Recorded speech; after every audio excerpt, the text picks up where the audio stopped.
Okay, anyone who don't want to be recorded, please leave the meeting as we will then upload it in YouTube. And just a quick introduction and let you everything to you. Jaime, it's a great pleasure to have you here. I think that, well, I think we are very, very honored to have all of the presenters in this webinar, but especially the new ones. I think you are giving really good, good topics on that. And I think quantum computing applied to blockchain is going to have a really success on here. Just thanks you everything, Jaime, for being here. And just one more thing is that for the audience, please, any question you may have. Well, I think you want Jaime that they raise your hand, interrupt you, and more dynamic, right?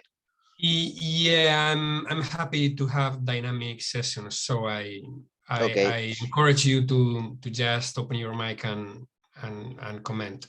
Perfect. So for the audience or chat or just as Jaime said, do dynamic. So now, Jaime, thank you very much, and that's all yours. Thank you. Thank you. So I won't be able to be reading the chat while I'm talking. So if there's anything in the chat, Alberto, you just let me know. Okay, perfect. If there's anything interesting, no. And as I said, I'm happy that you just open up your mics and enter. First of all, I want to thank Alberto and Rafael and Universidad Politécnica de Madrid, which is my alma mater, for inviting me to this talk. To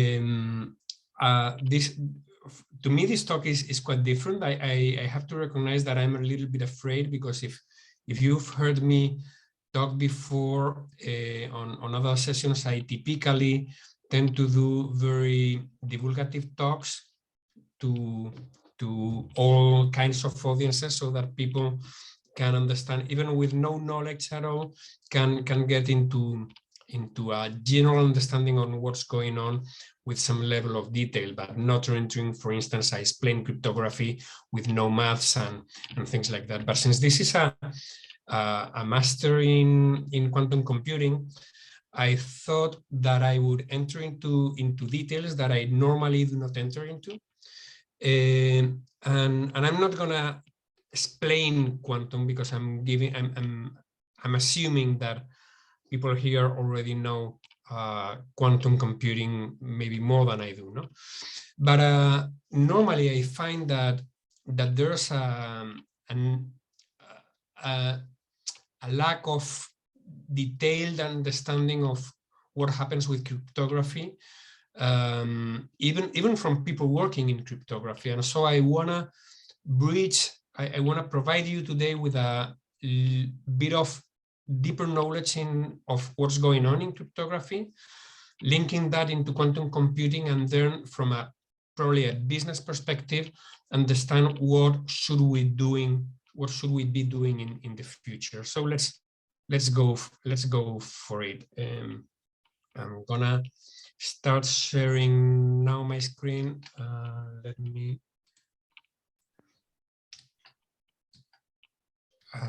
where's phone here? This is it. I'm gonna share that screen.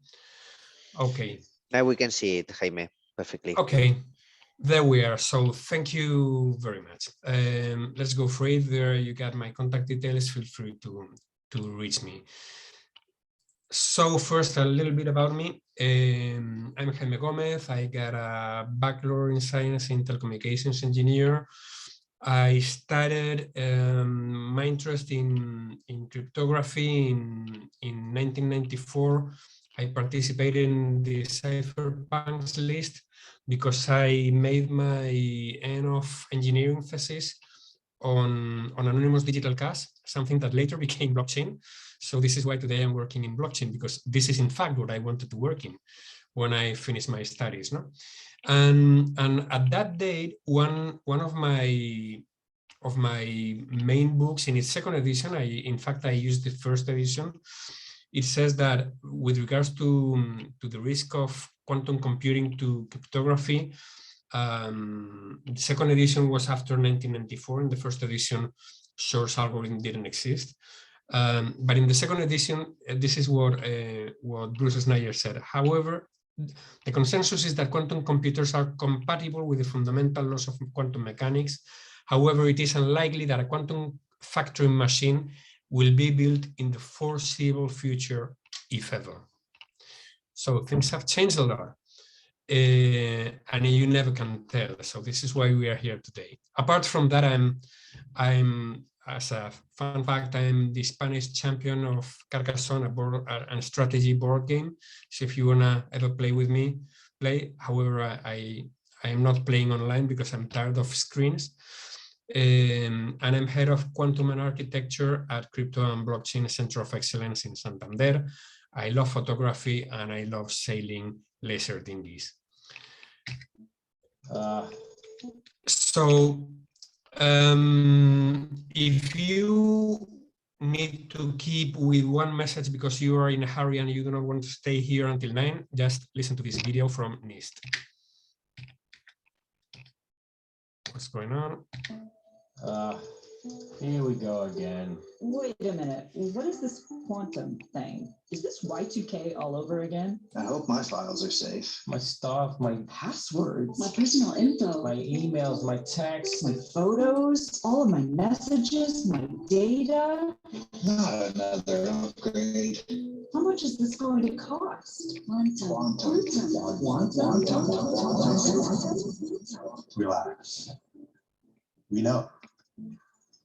Once access to practical quantum computers becomes available, all current public key algorithms and associated protocols will be vulnerable, potentially exposing your encrypted information to criminals, competitors, and other adversaries. Yes, your texts, emails, credit card payment information, digital signatures, online transactions, sensitive data, and intelligence and government classified secrets will be in jeopardy. But no, this is no Y2K event or a doomsday scenario. All your keys won't turn to dust. And a quantum computer capable of doing this is still many years, if not decades away. Oops, sorry. It's no time to panic. It's time to plan wisely.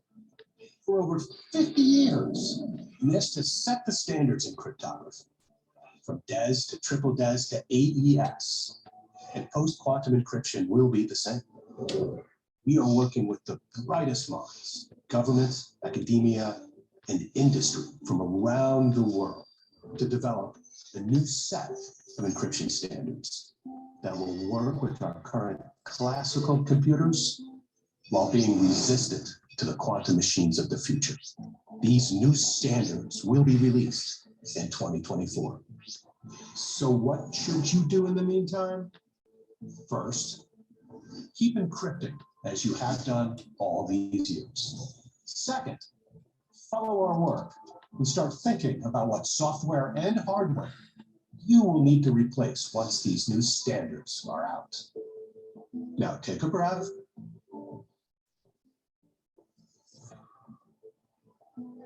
And know that we are staying ahead of this new potential cybersecurity threat. Together, we will be ready.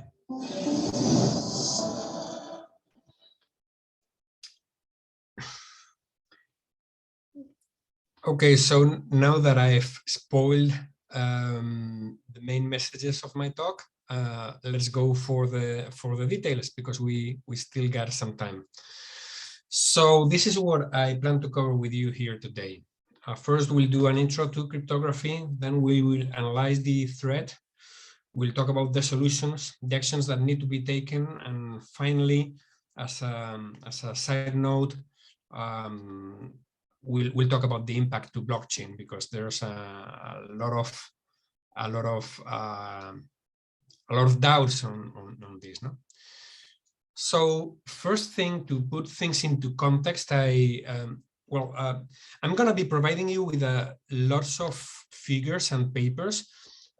This is not the normal way I introduce things. I hate presentations with lots of text, but I thought that I would do it this way, not with the goal that you read it, but with the goal that you can take screenshots if you want those references, because I've put all the links in there. Okay, and also to provide you with the sources of the information. So first thing first, we need a measure system to understand, to be able to compare how different crypto systems work, how strong they are in comparison. So this is what we call the security strength of a crypto system. Basically, we measure it in bits, and this means, for instance, let's take 128. This means that breaking a crypto system with a security strength of 128 bits requires 2 to the power of 128 operations to break the crypto system. So basically, the NIST in its recommendations consider that if you plan to use encryption that is usable, that needs to be secure for 2031, for 2031 and beyond, then you need to have security strengths over 128. Okay. With that idea, let's go to evaluate what different cryptographic primitives are.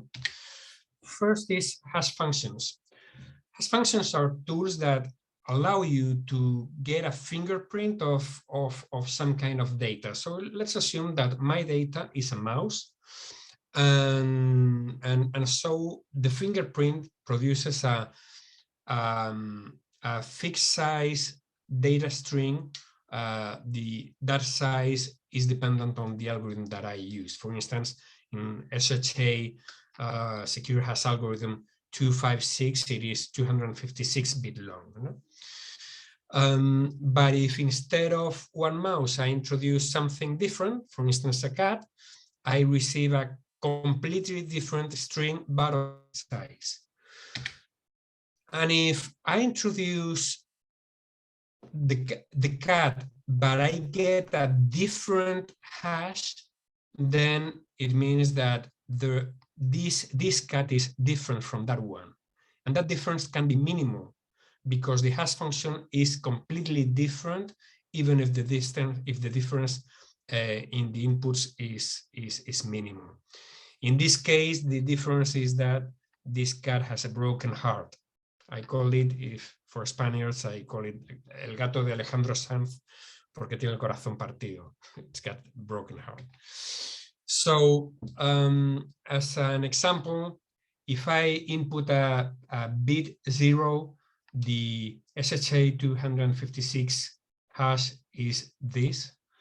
If I input a 1, the hash is this one, completely different.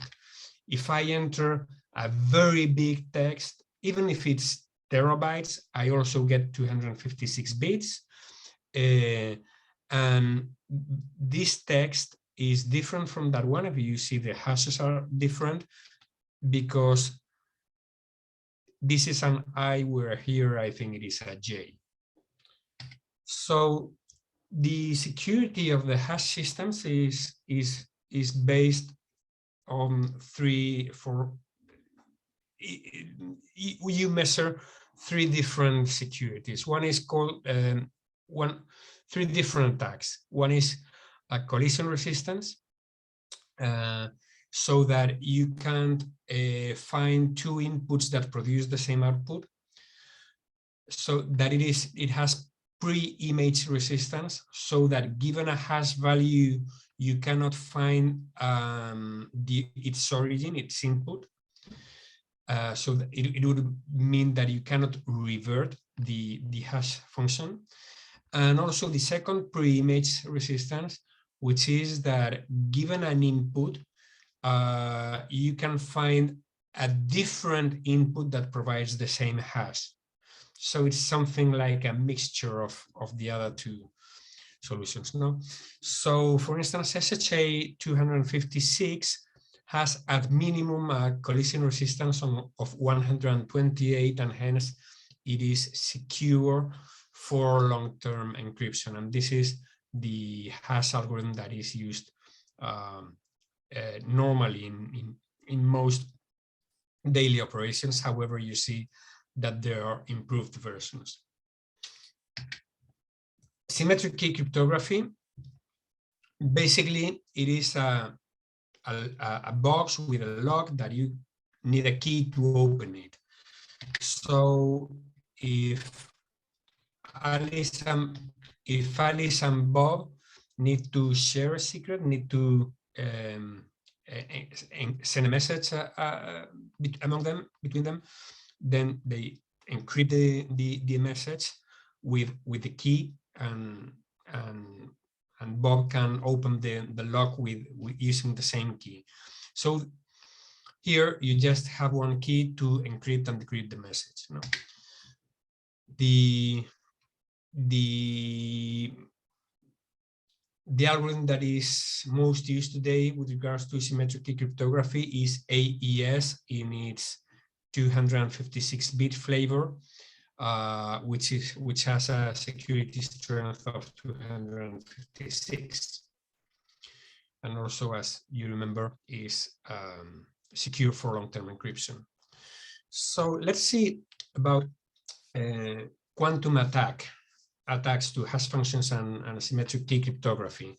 So in the requirements for the evaluation of post-quantum cryptography, NIST define something like 3 restrictions on the depth of the quantum algorithms that could be executed to break an algorithm. So just to make to put realistic constraints into the evaluation.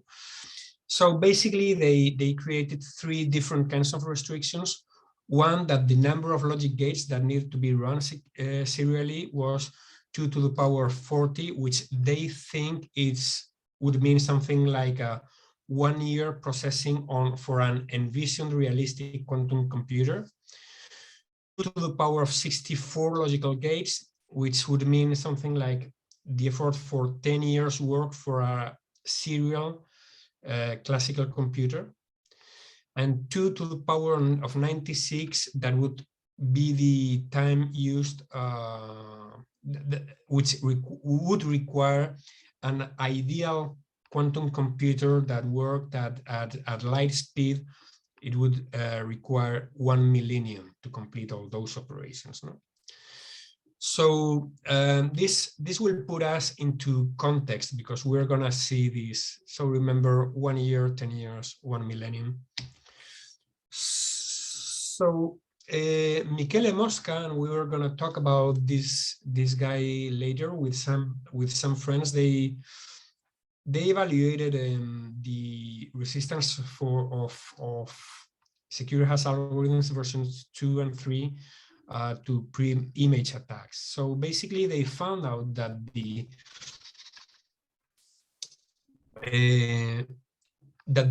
realistic cost is way larger, is way more complex than the theoretical assumption. So we've typically heard that with Grover algorithms, you gain a quadratic speedup, and that quadratic speedup can be translated to an improved efficiency in breaking hash algorithms.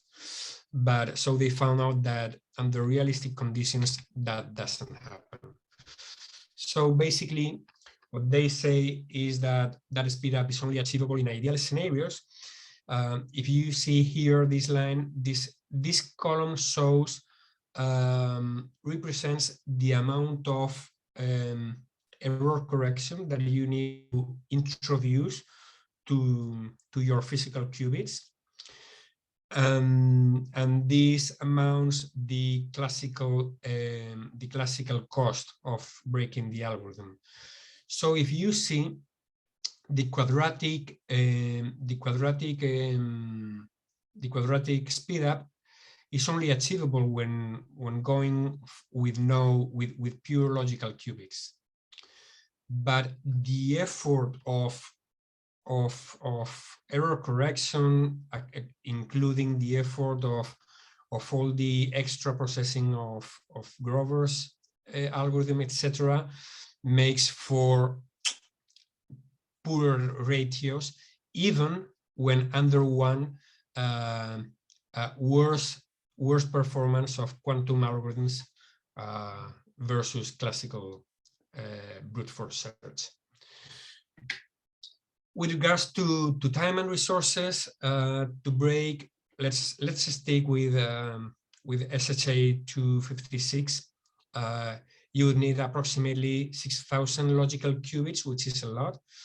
And in both cases, you would require something like 5 to 10 to the power of 31 years, which is way larger than the age of the universe.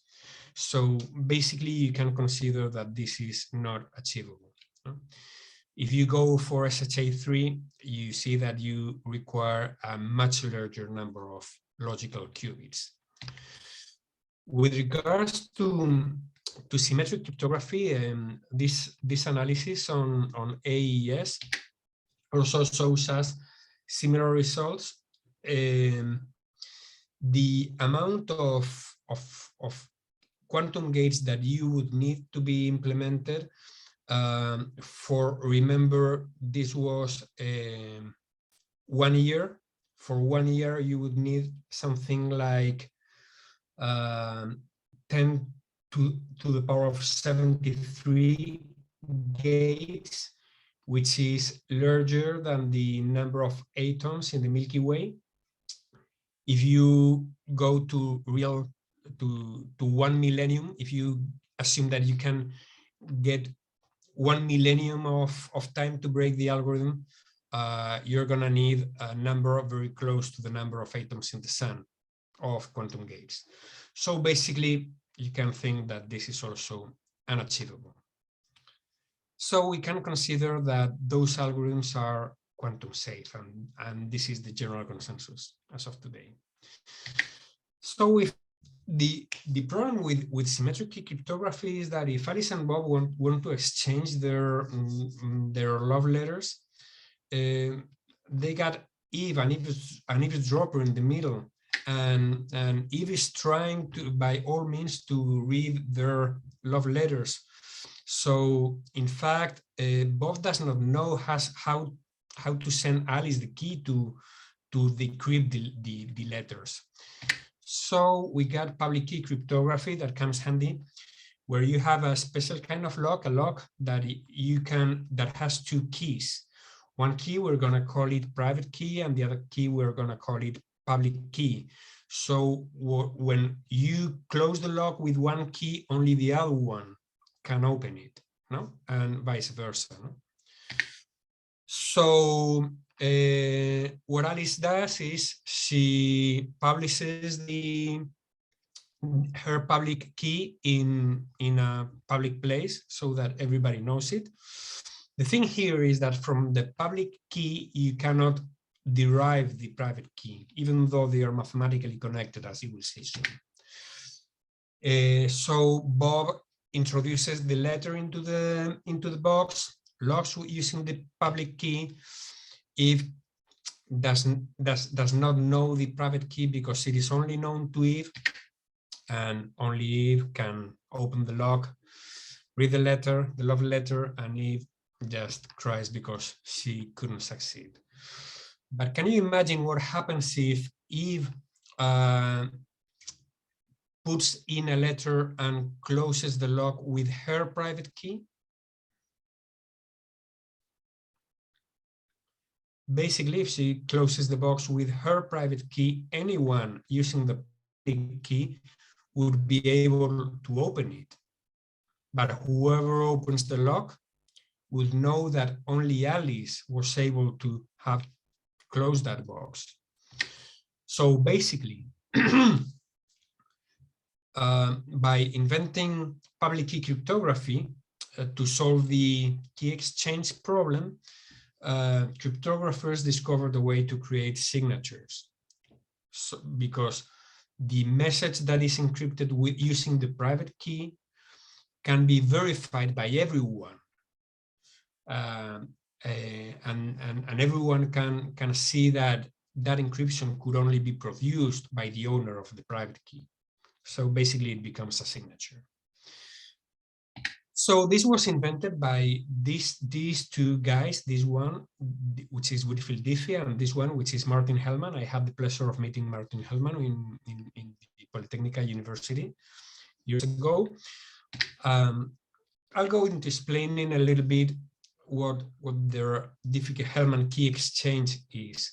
So Alice and Bob previously agree with two numbers, G, which is called a generator. I won't enter into much details on that, and P, a prime. So both of them choose random numbers. I won't enter into restrictions. Jaime, Yes. sorry to interrupt you, but as you told me to ask, there is not a question but a comment from Stepan Kovac that is saying, however, none of the AES encryption modes are quantum safe. We make it actually safe in practice with AES-R and associated authenticated encryption modes. I don't know, Stepan, if you want to make any question around that.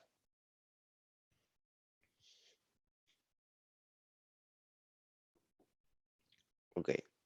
Sorry to interrupt you, Jaime. Maybe No, as okay, you told me. I will try to read that. I will try to read that comment later. Okay. Okay, perfect. Yeah, sorry to interrupt you, Jaime. No. Thank you very much, and thank you for the comment. By the way, probably that's something really interesting. I will look into that later.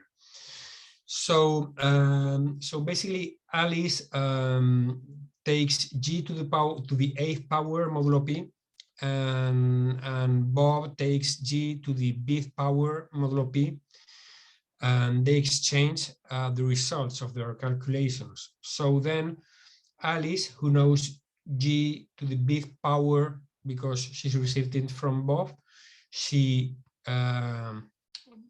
powers that to the 8th power, and Bob does the same thing with what she receives from Alice. It powers it to the 5th power. So basically, they come up together with some random number created from their two inputs, which is G to the power of A times B modulo P. And from there they can derive a key.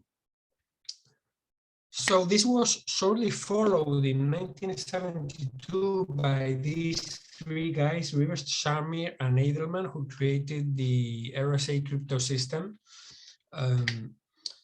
Basically, it goes like this, no? So Alice generates a couple of primes, P and Q. So this is why we always say that factorization is important, and this is the thing about Shor, no? So she multiplies P and Q to obtain a number called N. Then she chooses a number E. Normally, there is a convention to use a specific number, which is 64 something. And she calculates a number V such that anything to the power of E times V modulo N becomes that something again. So this can be done using this formula, which can be derived from the extended Euclidean algorithm. So after doing these calculations, Alice gets her public key, which is E and N, and her private key, which is D and N. With that data, if Bob wants to send a message to Alice and encrypt it, Bob knows the public key from Alice. So if the message is M, what Bob has to do is really simple. He powers M to the eth power modulo N and sends it to Alice. Alice takes the ciphertext and powers it to the dth power modulo N, and because it becomes the ciphertext was M to the power of E, and we have chosen D so that it would reverse the eth power, she basically comes out with the original message. And for signature, it's basically the same thing, but in reverse mode. The only note here is that typically in a more practical way, instead of signing the message itself, you just sign hash because you save computing power and improve things by using a hash instead of a large message. No? But basically, Alice uses the same mechanism to encrypt the hash of the message and sends the message along with the signature. And Bob verifies that the hash message that he has received is the same as the result when he decrypts the signature that he receives from Alice with her public key. So basically, this is RSA. So some years later, 1985, these guys in parallel, independently, they came out with the idea that elliptic curves could be used to create another public key crypto system. Basically, an elliptic curve looks something like this, but we do not use real numbers to do this, just as we did with the previous examples. No, we do it also with this same formula. For instance, there might be others, but also modulo a prime number. In the case of the NIST SecP, well, this elliptic curve, which is normalized by NIST, and this is the curve, by the way, that is used in Bitcoin and in Ethereum, is that curve, but modulo P, where P is this very large number of 256 bits. When you draw a graph on this, you get a map of dots, much larger than this, much complex than this one. So the thing is that you can define operations on an elliptic curve if you take one point in the curve and another point in the curve, and you sum, and you say, I'm gonna sum both of them. So you define the addition of those 2 points, and basically the definition says that the line between those 2 points is going to intersect the curve somewhere else, and so the symmetric point to that crossing is going to be the result of the sum. So you can multiply a point by taking a tangent to the point, and then it is gonna intersect the curve somewhere else, and then you take the symmetric point. So this point here is gonna be 2 times P. Basically, that's that. So I'm gonna go much faster with the elliptic curve because the maths are much more complex, but basically Alice chooses a curve with its basic data, which is the formula of the curve, the number of points that it has, an initial point to start doing things on that curve. So she chooses a random number, and she calculates her public key by multiplying the original number by the random number that she chose. No? So that random number becomes her private key, and the public key is the result of multiplying the original point all those times. No? So because that random number is large, 256 bit long, it is easy to reach to that point, but it is very complex knowing that point and even knowing the original place to know how many multiplications you have to do to reach there. So this is really complex, but basically Alice chooses a random number K, then she makes another multiplication of her public key, then she gets some coordinates on the curve, and Bob makes another set of calculations, and he can verify a signature. By the way, elliptic curve cryptography is mainly used for signatures because encryption methods are not really that useful. The good thing about elliptic curve cryptography is that if we see the security strengths with just 256 bits, which makes operations a little bit simpler, you get roughly you get good security strengths, no? At the level of RSA with a 372 key length. By the way, the keys is the n that we talked about before, no? The multiplication of the two prime numbers. So this is basically why we normally are using RSA with key sizes between 2Ks and 4Ks, and elliptic curve we normally use it with 256 bits. So let's take a look at a number of classical attacks to quantum cryptography. So we know that Diffie-Hellman and elliptic curve are based on a problem that is called the discrete logarithm problem, and RSA is based on the factorization problem. These are really complex problems to solve, even though there is no demonstrations that they are hard to solve. There is no known algorithm that can solve them in a fast manner. But well, the very first classical attack to cryptography is pure brute force in most physical way. A second attempt to attack might be guessing the prime numbers or the random numbers that you've used to generate the keys. For instance, guessing a 500-bit prime number might take you, if you tried every picosecond, it might take you not the age of the Earth, not the age of the universe, but way more times than the age of the universe.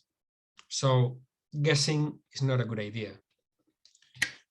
However, humans commit errors, and well, we found that to create the keys, you need to create random numbers and choose random prime numbers.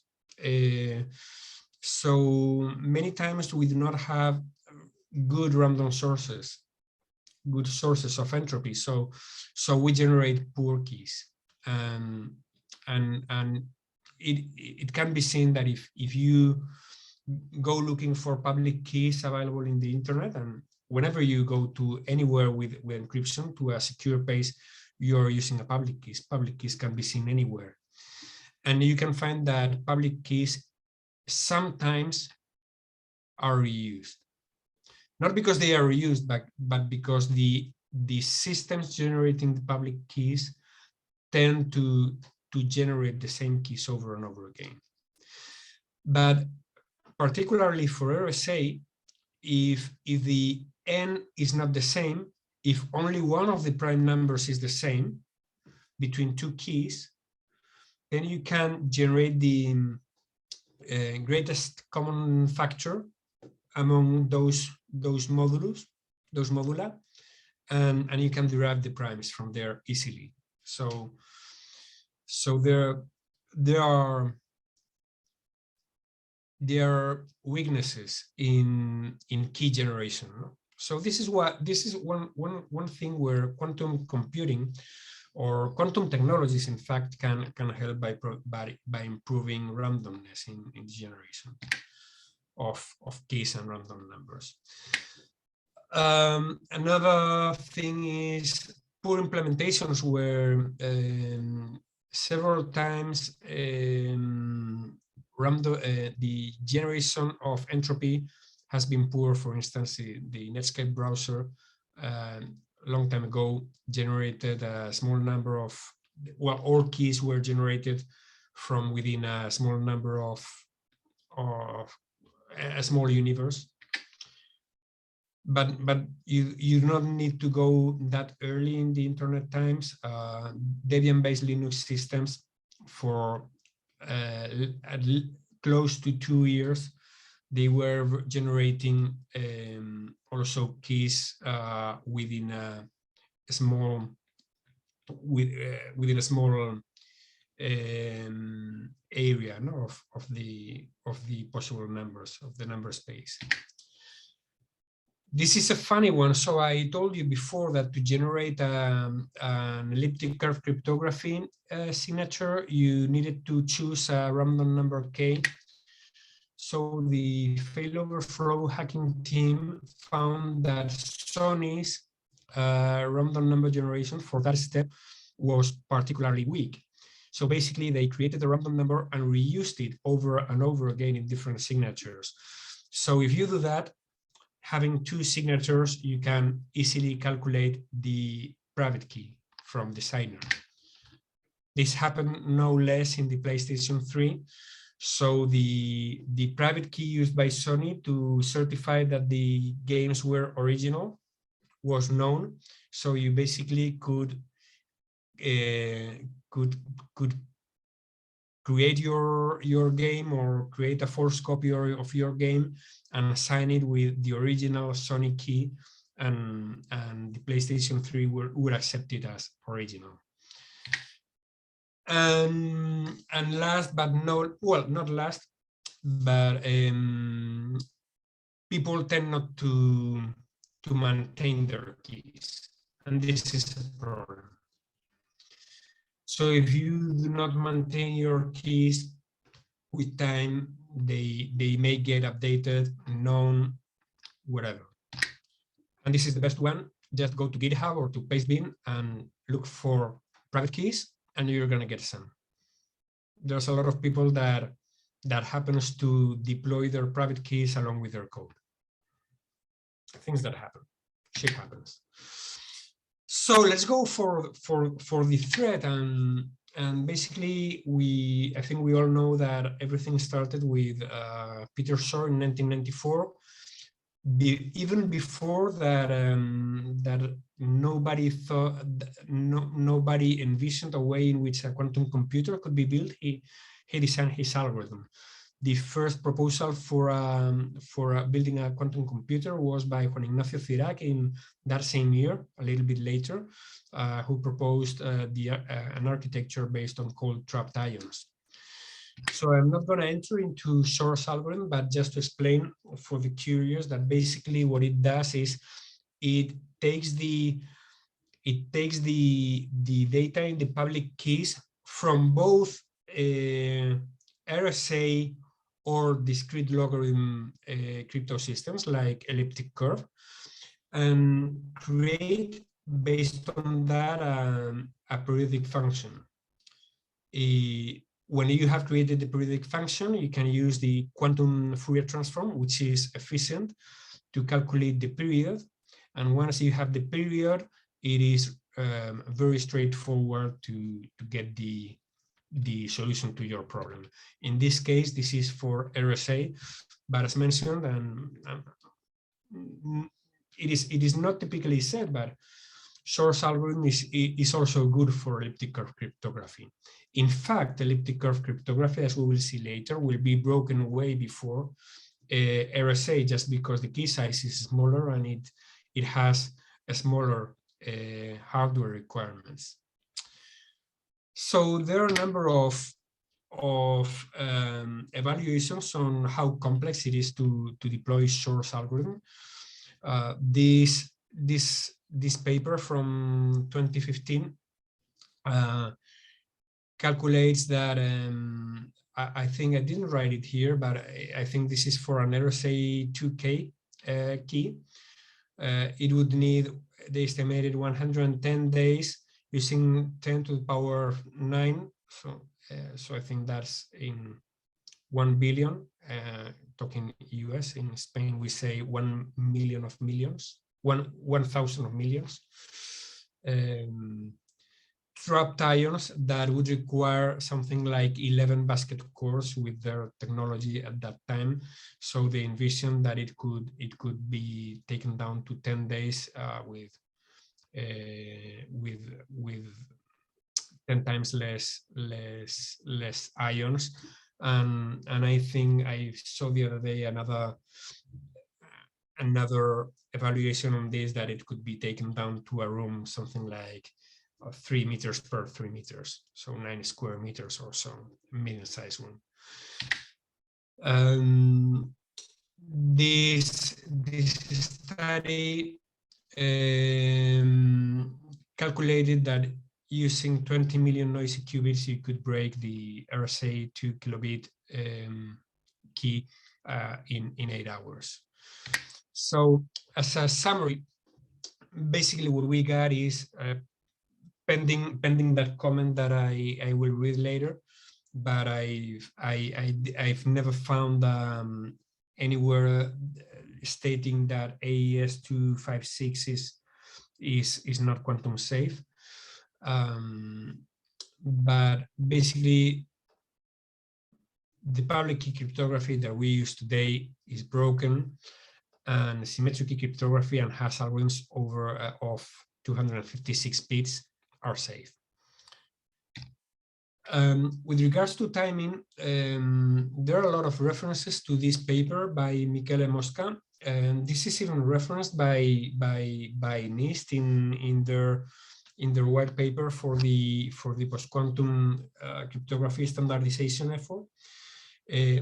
I have to say that I don't like this paper, because basically what it says is that there's a 50% chance that RSA is going to be broken by 2031, but there's no proof on that, so it's pure guessing, and this is why I don't like it. So I would expect something more convincing than a guessing, no? But anyway, being in cybersecurity, you always need to be on the paranoid side, so you need to consider that there is a risk that this happens, no? Garner, on the other side, expects that RSA is cracked around mid-40s, and elliptic curve just 2-3 years before that. With regards to sensations, this is a paper by Mosca, I think released the Global Risk Institute by its company Evolution Q. The figures tend to be a little bit misleading. So 50% is the red line. So basically, consensus is that there is a very serious risk that that public key encryption is going to be broken 15 years after 2022. So year 35. No? But if you consider that cryptography is something you do to maintain things secure in the long term. So for instance, a mortgage that you digitally sign today needs to remain secure for 30 years, maybe. So maybe within 30 years, the signature is going to be insecure. Not only that, the private key that signed that mortgage is going to be known by a quantum attacker. So you need to factor in the life of the security, the security requirement of your encryption in the long term, no? Because if you expect that the encryption is going to be public key encryption is going to be public key cryptography is going to be broken before your data needs to remain secure, then you need to worry now. So obviously, all this is subject to the advances in quantum hardware. But what we are saying is that quantum hardware is evolving both with regards to its quality. So we are taking or minimizing the N in NISC, the noise, as well as the I NISC, you know, means noisy intermediate scale quantum. So noisy, we're having better quality qubits.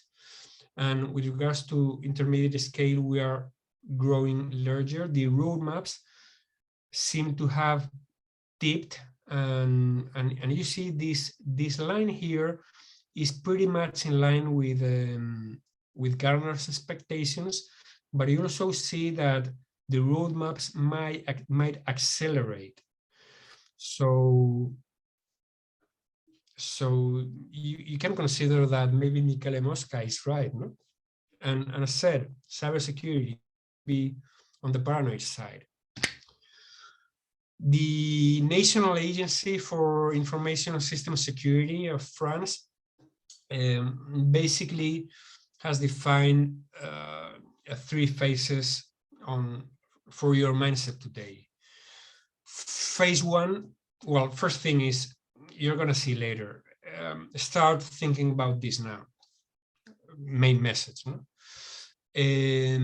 First thing is, if you want to start playing around and include some security against quantum computers, maybe you can add defensive measures, create hybrid signatures, use hybrid methodologies, so that you combine classic cryptography with quantum safe cryptography, but just as a precaution.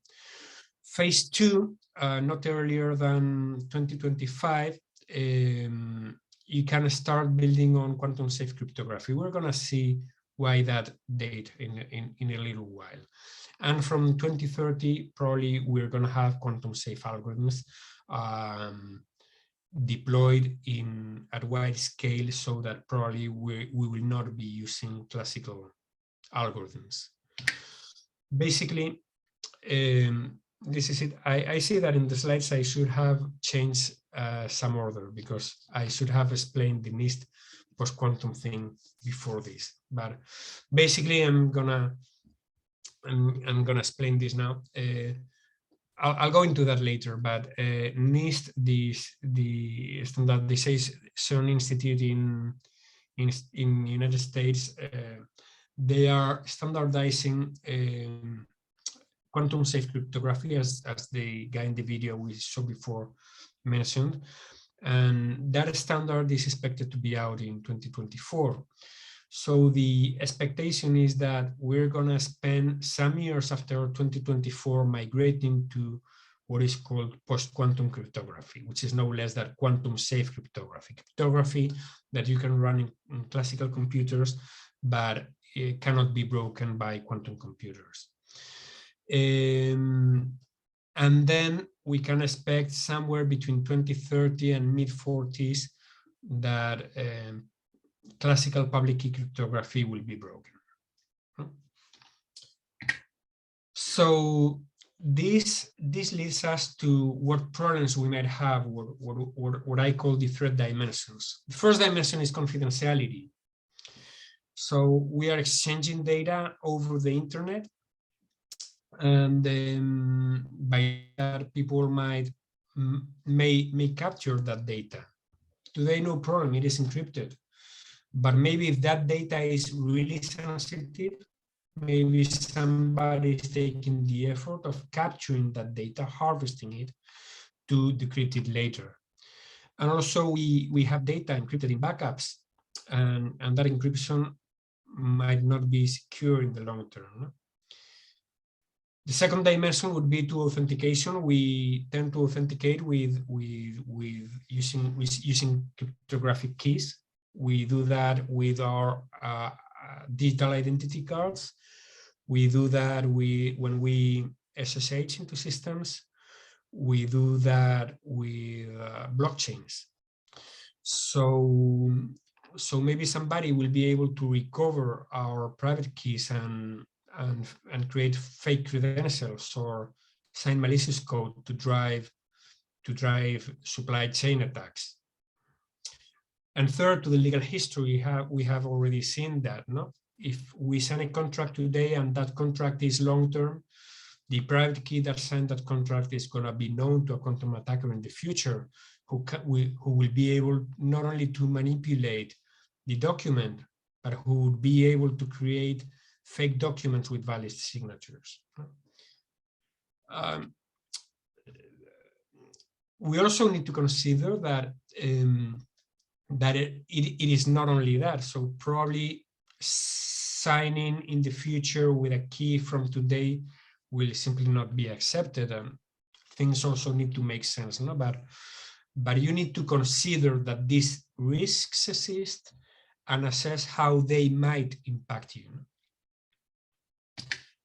So let's go for the solutions. If you attended just a moment before, my appreciated Veronica from thesis, she explained quantum cryptography in large detail. I won't enter into that now. Basically, the most prominent application of quantum cryptography is quantum key distribution, which serves the same purpose of the Diffie-Hellman algorithm, but using quantum mechanical effects and quantum channels to provide a probably completely secure exchange of keys, unbreakable exchange of keys between Alice and Bob, so that they can feed those keys in their encryption systems and then use symmetric key cryptography, good old symmetric key cryptography, to exchange the keys. So basically they use the quantum channel the quantum system just to generate classical symmetric keys, and then from there move forward. Probably the most prominent example of quantum key distribution is the effort by the Chinese, who have built a 4,600 kilometers quantum network, including a satellite leg. In Europe, we are also doing things. Many countries are doing things now, but let me talk about Europe. In Europe, we got a program called the Quantum Flagship, and the Quantum Flagship, we got what we call the EuroQCI quantum communication infrastructure that plans to deploy in this decade an end-to-end quantum computing infrastructure for cybersecurity communications. Basically, it has a terrestrial segment with fiber optics, and then a space segment based on satellites. The idea of the plan for the terrestrial segment is that each European country develops their networks. Initially, the plans in Spain are to create metro networks in 2, 3, maybe 4 different places. Madrid is here, Barcelona is here, Santiago is here. So we would create those metro networks. Some of them, they already exist. At least I know that in Madrid, I think in Santiago and in Barcelona,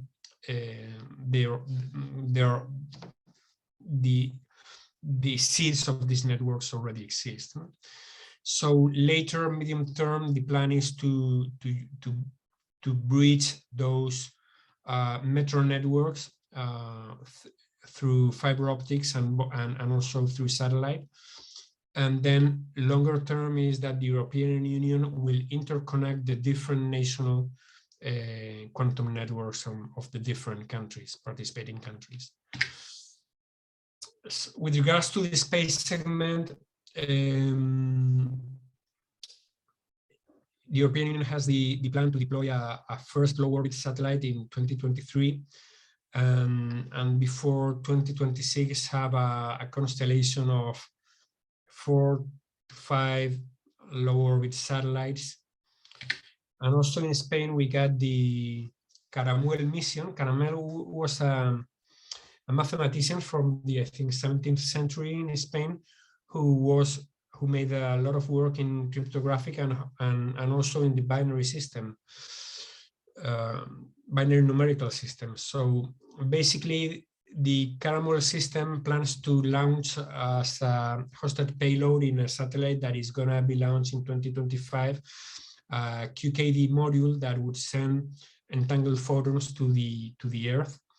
This will provide commercial scenarios for high security users that would deploy their own telescopes to receive the photons, or commercial users that would have a service provider in the middle, such as a telecommunication company, for instance, Telefónica,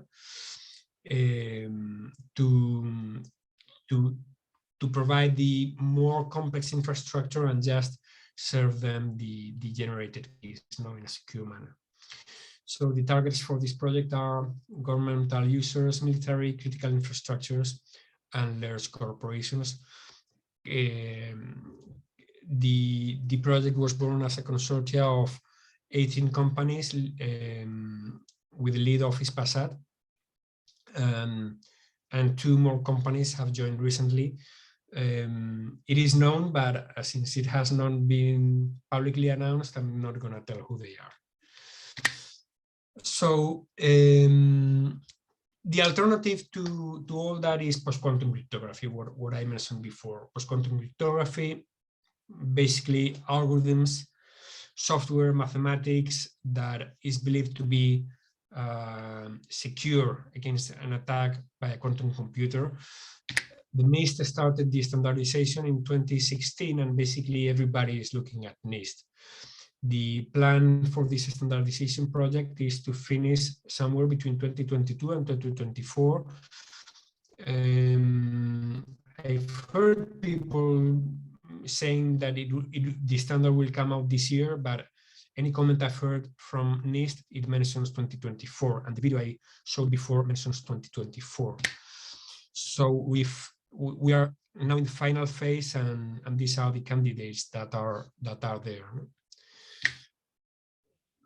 NIST position anyway, what they are suggesting is that, hey guys, if you're gonna need, whatever happens, you're gonna need to be able to replace your cryptographic algorithms, your software models, etc., in a fast and efficient manner. Not only because you're gonna need to do a migration from the current cryptography that you use today to whatever standards come out in post-quantum standardization program, but also because we don't know if those algorithms are going to remain secure in the longer term. So there are centuries of knowledge that factoring and discrete log are complex problems. We have not been able to solve those problems for centuries. So we might solve them tomorrow, but it looks like unlikely, no? But quantum computers are new. We are still learning how to deal with them, how to develop algorithms on them. And the algorithms that we are testing here are also based on problems that maybe have not been tested as much as the other ones, and certainly not against the quantum computer. So who knows if those algorithms are going to be broken in 3 years' time as we gain knowledge and expertise in developing quantum algorithms. So basically, the discussion between quantum cryptography and post-quantum cryptography is that in quantum cryptography, you have something that is theoretically, provably secure, but it provides limited primitives. There are a lot of primitives in cryptography, much farther than signature encryption, key exchange, etc. Quantum cryptography requires complex infrastructure, managing photons, etc., really detailed level, at a single photon level in some cases. And as you come to real life scenarios, that theoretical unbreakable security may have some weaknesses. On the other hand, post-quantum cryptography is classically executable. So basically, you just replace the software, and well, we also have hardware that executes cryptography, but they are just transistors, so it's just easy to be done. So you can replacing it is just replacing software in many cases, but the problem is that you don't know whether those algorithms are going to be broken. You do not know how secure they are, even though there's currently an ongoing effort on testing the security of those algorithms. So let's go for the actions. And first thing, just to see if that this goes for real, is that the global effort in investment in quantum technologies is large and growing fast. This is a slide, by the way, by Araceli Venegas, who presented here yesterday. So with regards to geopolitics, see that almost half of the stake in the investment part is from China. There's a report from McKinsey that mentions 15 billion instead of 10. So there's a lot going on, and this race also is creating some concerns now. So the Wassenaar arrangement is an agreement by many countries in the world, certainly all the countries in the European Union, not as European Union, but as single countries are participating in this agreement, which settles the export control for arms, weapons, and goods that can be used for military purposes as well as civil purposes. So there's currently ongoing discussions on including quantum technologies here, but not only quantum technologies, but also technologies that can be supportive to create quantum computers. So this is an ongoing discussion. I participate at the Quantum Industry Consortium in the European Union, and this is a discussion we're having today. This is an ongoing discussion because it might impact, for instance, there is concern that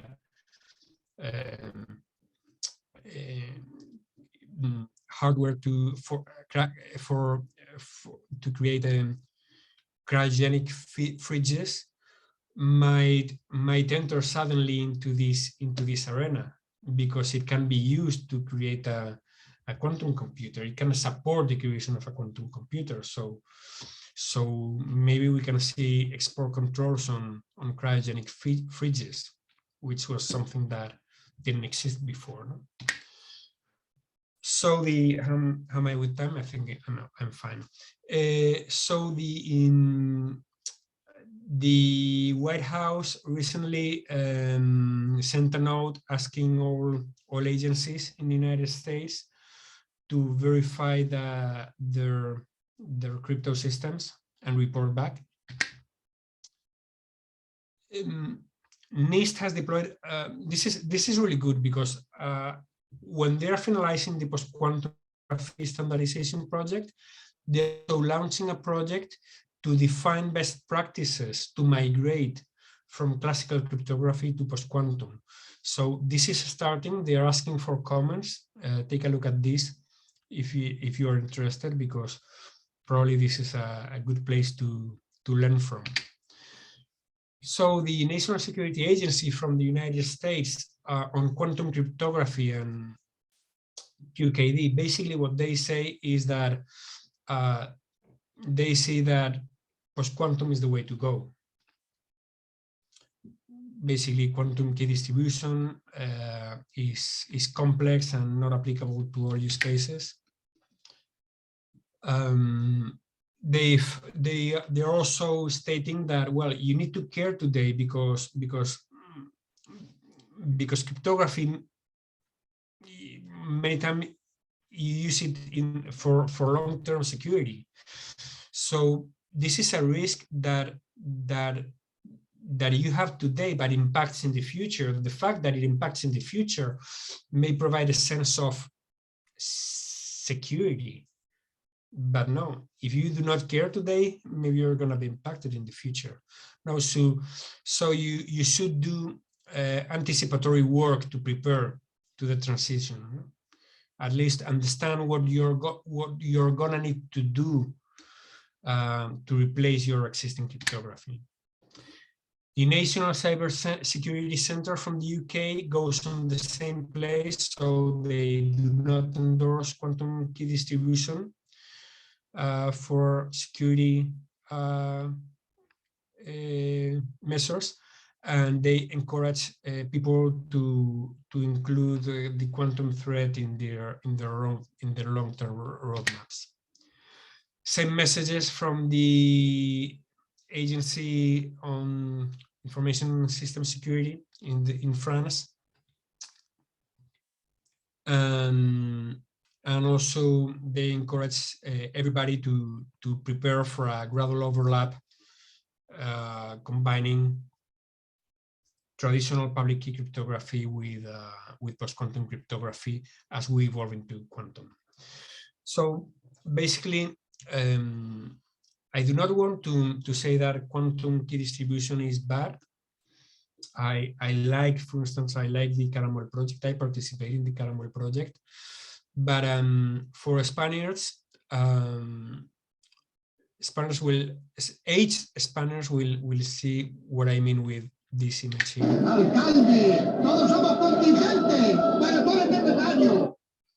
So basically what this guy said is, this is a guy welcoming the mayor to the town. So he's saying, Mayor, we're all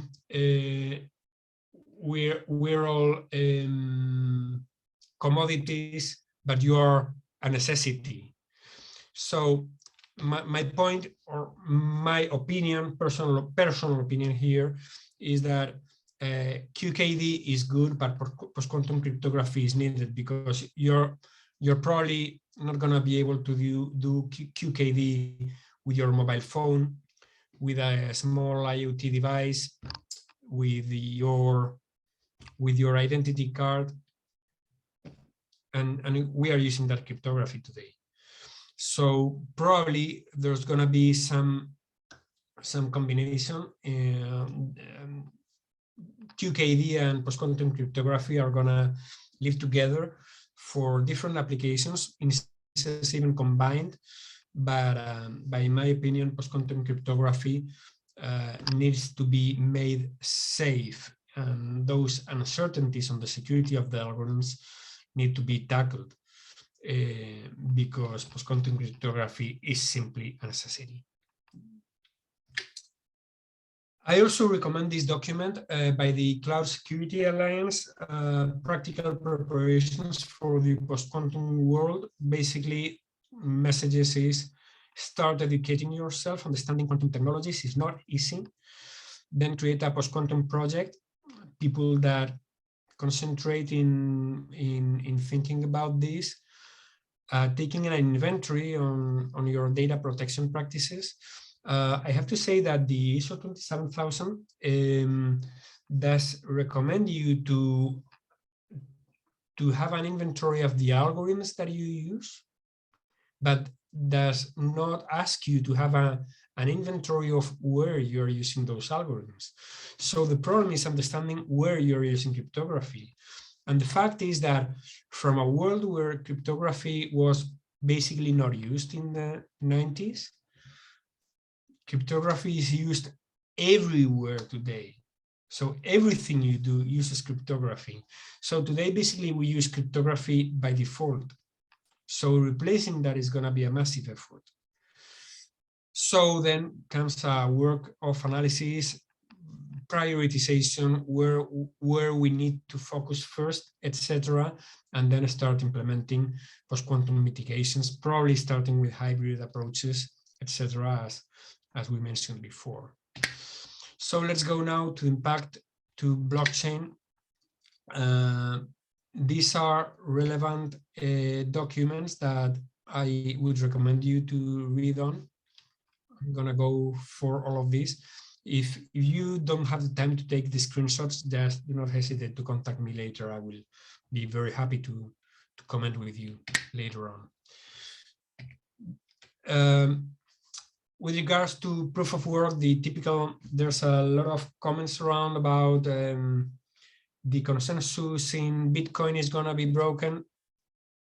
No, I've seen no serious paper stating that quantum computers are going to be able to break the proof of work consensus in Bitcoin or in Ethereum.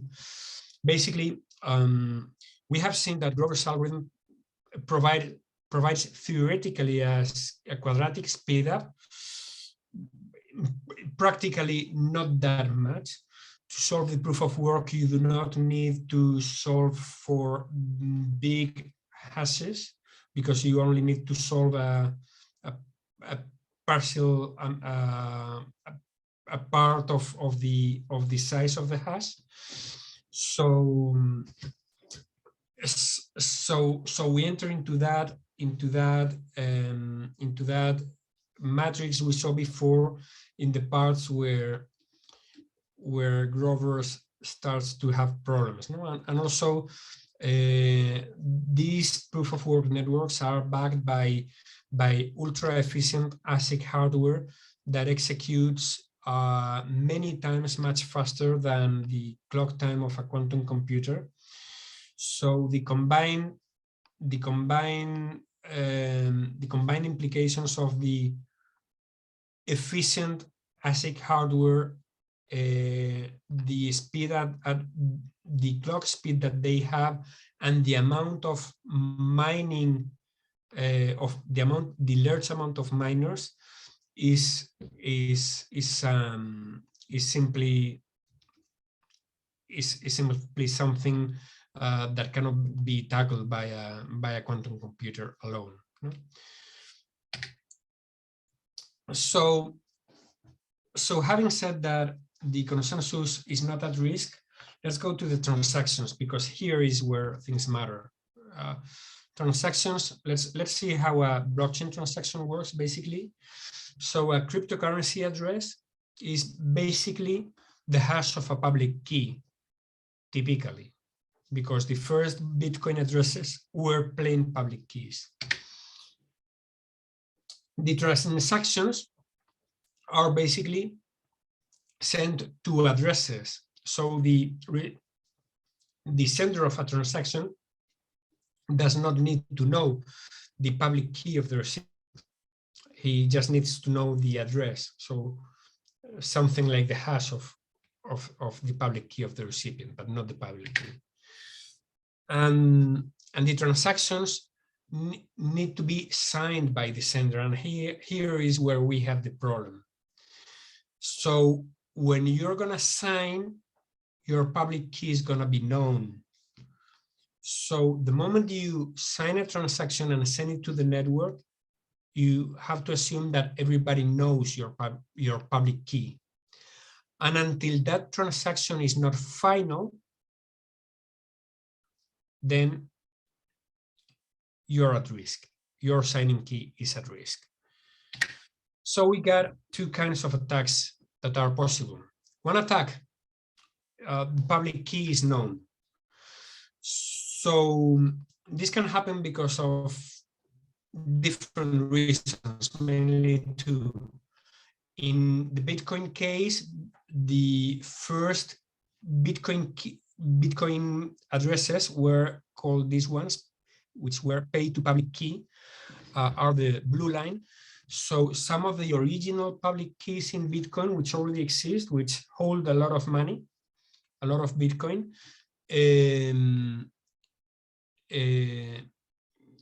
they are known.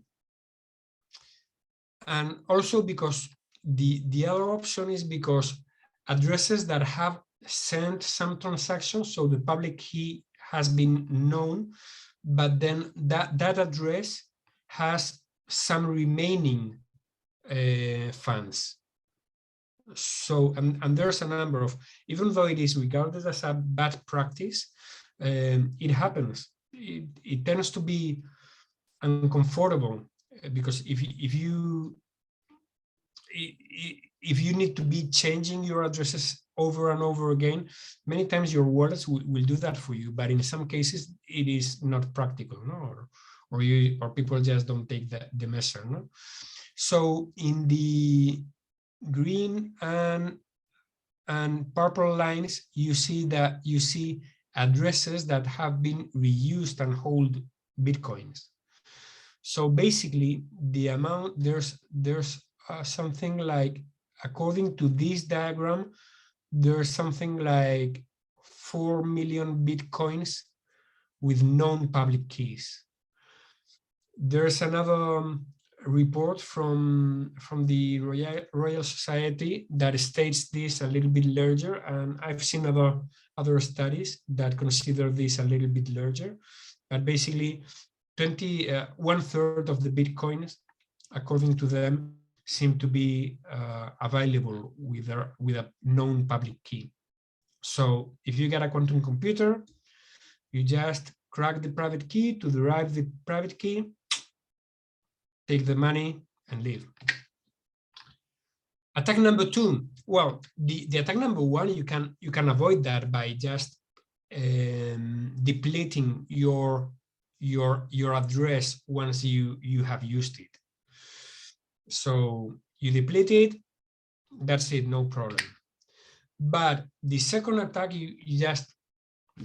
there's no solution to this one, because remember that when you send a transaction, the public key is known, but the transaction is not final, at least until the block is mined. There may be forks, it depends on there are a lot of things here that depend on the consensus protocol. But let's assume that your transaction enters into the first block, which might not happen. It can happen later, no? And let's assume that there are no forks. I don't want to enter too technical here. So the block time in Bitcoin is roughly in the order of 10 minutes. The block time in Ethereum is currently in the order of 13 seconds. So this is the time that an attacker can have to hey, there's let's assume Bitcoin. I'm sending money to Alberto. I'm sending Bitcoins to Alberto. I pay a fee. So somebody else takes my transaction, sees my public key, so he can ask its quantum computer to calculate my private key. And so he can send a new transaction, taking hold of all my Bitcoins in my account, sending them to his address, and paying a higher fee. So because he pays a higher fee, his transaction is gonna enter before mine. It's gonna be mined before mine. So when my transaction gets mined, the funds are not gonna be there already. So to do that, you need to be really fast to break the public key and derive the private key. In this report, they've made that calculation. So basically, there are some estimations depending on the speed of the quantum computer, and here combining with the error rate. So if you want to go for 10 minutes, depending on the speed of your quantum computer, you're not gonna be needing you're gonna be needing more. In the best case, you're gonna be needing in the order of 10 million qubits. But probably you're going to be needing much more than that. See that the scale is logarithmic. No? And also, as usual, the physical error rate also has some impact in here. No? So basically, you're gonna need a large quantum computer, but probably this is achievable. No? So there are some solutions to this. So do not panic. You can mitigate by avoid reusing addresses, and blockchains can deploy faster block times or change their consensus algorithm to provide immediate finality. Second, blockchains can migrate to post-quantum cryptography. They can do this on new chains or through forks. For instance, Ethereum 2 is already having some provisions with regards to post-quantum cryptography, which the plans for Ethereum 3 enhances those. And there are also some works to provide post-quantum cryptography into Hyperledger Fabric because it's got pluggable cryptographic modules. And then there are some projects that create blockchain projects that are born quantum safe, like the quantum resistant ledger and the XX network, which, by the way, is created by David Chaum, one of the fathers of cryptocurrencies. So wrapping all this up, I think I'm just in time. The steps to tackle all this is, first thing, start planning, start learning, and when you start learning a little bit, do some testing and get ready, because you're gonna need to change a lot of things. My expectation is that IT people are gonna be, and cryptographers, cybersecurity teams are gonna be involved in migrating from classical cryptography to post-quantum cryptography in the second half of this decade. So we will be happy with secure against the threat of quantum computers. That's all. Thank you very much. I'll stop sharing my screen. Thank you very much, Jaime. I really love the part that you said that you sent me Bitcoins, but well, we still need a quantum computer for that, right? But I have here, I think that, well, as you have just stop sharing your screen, I think you can see the chat. I can tell you if you want, but there are some comments from Stepian that, yeah, you can read. I think it will be better. Well, Stepan, if you send me a link to somewhere where I can read about that, I would like to learn about that. So please send me some information on that. Really interesting. Thank you for the comment. So there's there's a link. Highlights the weakness of the original key schedules, justifying its replacement independently of quantum consideration. I'll read this. Thank you for the link. I'm opening it. I'll read that for sure. Sorry, I cannot comment on that now, but if you want to comment, I'm fine.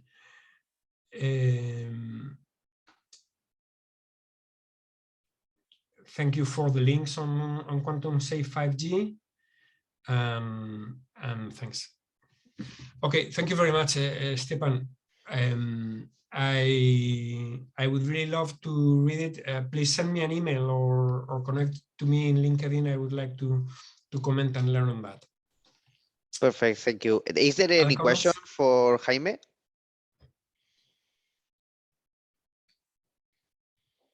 No?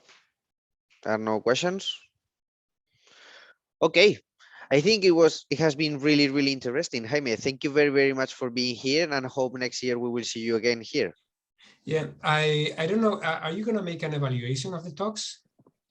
Of the talks, evaluation in what sense? Well, if you agree, Jaime, I'm going to stop recording. Okay. Yeah.